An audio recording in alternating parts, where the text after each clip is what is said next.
विशुद्ध अपभ्रंश साहित्य, हिंदी की जमीन, पृष्ठभूमि। पूर्व के प्रकरणों में यह पूर्णतः सिद्ध हो चुका है कि अपभ्रंश हिंदी साहित्य की केवल और केवल भूमिका मात्र है, अंग एकदम और कथमपि नहीं। अपभ्रंश का अर्थ होता है अपभ्रष्ट, विकृत। संप्रति या अभी हम अपभ्रंश साहित्य के उत्कर्ष उफान काल की चर्चा करेंगे, जिसमें हिंदी के पदचाप नहीं थे, नामो निशान नहीं थे। यह कोरी अपभ्रंश भाषा है। मूर्धन्य विद्वानों के मतांतर के बावजूद नवीन खोजों के आधार पर यह सिद्ध हो चुका है कि निम्नांकित रचनाएं हिंदी के आगम की पूर्व की या विशुद्ध और प्रामाणिक अपभ्रंश की रचनाएं हैं, जिसके प्रबल पोषक और समर्थक महान विद्वान देवेंद्र कुमार जैन जी हैं। अपभ्रंश साहित्य के वाल्मीकि और व्यास, महाकवि स्वयंभू। जन्म 783 ईस्वी अर्थात 840 संवत।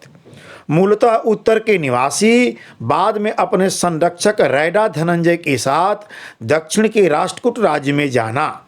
डॉक्टर जैन के मतानुसार कर्नाटक प्रदेश के निवासी। अपभ्रंश के वाल्मीकि तथा व्यास, भयाणी द्वारा अपभ्रंश के कालिदास। डॉक्टर रामकुमार वर्मा के अनुसार हिंदी के प्रथम कवि, प्रथम जैन कवि त्रिभुवन नामक पुत्र के पिताश्री सोनाम धन्य स्वयंभूदेव अपभ्रंश साहित्य के सशक्त हस्ताक्षर हैं। रचनाएं: पौमचरिऊ, पद्मचरित अथवा रामचरित। दूसरा, रिठनेम चरिऊ, अरिष्टनेम चरित या हरिवंश पुराण। तीसरा, पंचमी चरिऊ, नागकुमार चरित्र। चौथा, स्वयंभू छंद। स्वयंभू सहृदय, संवेदनशील, विद्वान, काव्यशास्त्र के ज्ञाता, विनयी, गामेल्य भाष, सामान्य जन भाषा के आग्रही, प्रजापति कवि और सिद्ध कवि थे।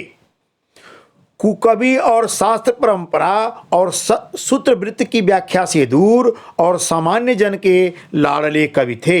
इनके जस का आधार पौमचरिऊ रामायण है। इस असाधारण कवि की काव्य दृष्टि समुद्र की तरह गहरी और आकाश में प्रसारित मेघमाला की तरह व्यापक, महकत्वम रिबंधु व सद्य सद्य गहिरु, अछूत और सार्थक उपमाएं हैं। अपने इस दिव्य काव्य में राम वनगमन समय पुत्र राम की वस्तुओं को माँ कौशल्या द्वारा निरीह भाव से देखना, भक्त हनुमान के लक्ष्मण की मूर्छा का समाचार सुन भरत द्वारा विलाप, माँ सीता की अयोध्या में अग्नि परीक्षा, मर्यादा पुरुषोत्तम राम द्वारा अमर्यादित वचन पुरुष वर्ग के लिए गर्हित तथा सीता का संयम और व्यक्तित्व अति मार्मिक प्रसंग हैं। राम कहते हैं, स्त्रियां अशुद्ध होती हैं, निर्लज होती हैं, पर पुरुष द्वारा धृष्टा होकर हीन हो जाती हैं और अपयश फैलाती हैं। भला ऐसी स्त्री का मुख उसका पति कैसे देख सकता है? तब सीता का संयम देखने लायक है। अग्नि प्रवेश करती हुई वे कहती हैं, राम हितिह करोमि पुण्य रघुवई, जिहन होमि परिवारे तिय भई। अब ऐसा करना चाहिए कि स्त्री जात में जन्म ही न हो। सीता जी का वनगमन हेतु घर से निकलना हिमालय से गंगा का निकलना है, छंद से गायत्री और शब्द से विभक्ति का निकलना है। रिय मंदिर हो विणिगय जाति, चंद्र हो ऋण्यश्रिय वितीय। स्वयंभू के राम वाल्मीकि भांति साधारण मानव हैं। सीता को पाने के लिए रोते हैं, रावण जैसे पराक्रमी राजा से संघर्ष करते हैं, उन्हें वापस करते हैं, संदेह की नज़र से देखते हैं, अग्नि परीक्षा हेतु विवश करते हैं।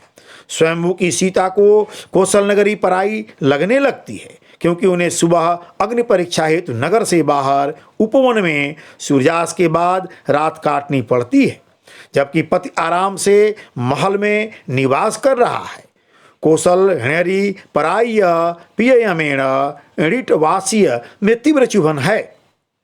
सुबह में राम और वरासन पर बैठी सीता को वैसे ही देखकर हतप्रभ हो जाते हैं जैसे समुद्र शुक्ल पक्ष के प्रथम दिन के चांद को देखकर विचलित होता है।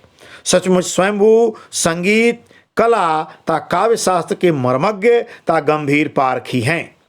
वाल्मीकि रामायण की भांति इनकी इस विशाल महाकाव्य में 5 कांड और 83 संधियां हैं। स्वयंभू के काव्य में भाव पक्ष का उदात्त चित्रण चरम उत्कर्ष पर है। रिठणेमी चरियु में द्रौपदी का उदात्त चरित्र भी कवि ने अपनी तूलिका से चमत्कृत रूप में उकेरा है। इनके इस अपूर्ण ग्रंथ को पूरा करने का कार्य इनके पुत्र त्रिभुवन ने किया। मार्मिक प्रसंगों की उद्भावना, चरित्र चित्रण कौशल, गठी हुई सालंकार भाषा, सर्वोपर हृदय स्पर्शता आदि की दृष्टि से ता अद्भुत और अनुपम जलविहार वर्णन को लेकर अन्य कोई कवि इनकी समानता नहीं कर सकता है। समग्रतः यही कहा जा सकता है कि प्रकृति के चित्रकार, भावों के जानकार, चिंतन के आगार स्वयंभू सचमुच अपभ्रंश साहित्य के स्वयंभू देव हैं, साक्षात शिव हैं। कबीर मनीषी परिभू स्वयंभू हैं, इनका कोई सानी नहीं। ये अनुपम, अद्वितीय, श्रेष्ठ और निराला हैं। ये अपभ्रंश भाषा के प्रवाहमयी और लोक प्रचलित रूप के अचूक अधिकारी हैं। ऐसे दिव्य कवि को, आर्ष कवि को मेरा सत सत नमन है।